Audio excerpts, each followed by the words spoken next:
Humility is one of those virtues that the Bible talks about that we really sometimes have to be very careful about, because we're all striving to be humble in our attitude and our lifestyle, but it's one of those concepts that we really have to manage, because about the time we arrive at humility, we have to also be careful that we don't become too proud because we've arrived at humility.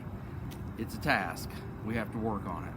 James chapter 4 verse 10 tells us, humble yourselves in the sight of the Lord, and he will lift you up.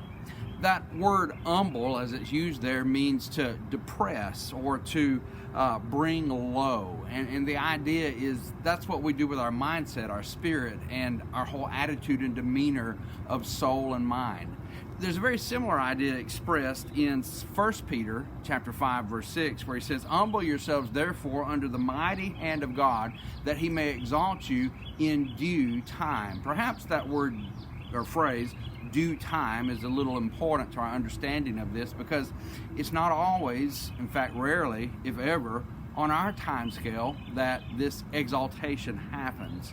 And we are really not humbling ourselves to the degree that the Bible encourages us to if we think it should be sooner, or we think it should be done differently than God does it.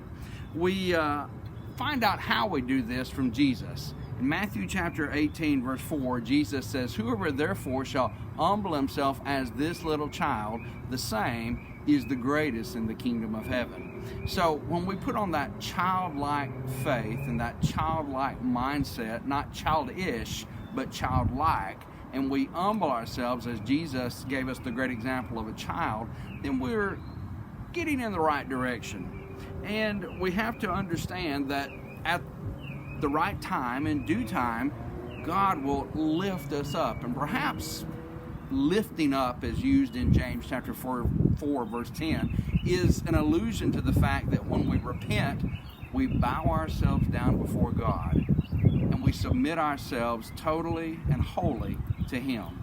And so in due time, he lifts us up. It's a task, it's a job. Let's work on it, and let's know that God will lift us up.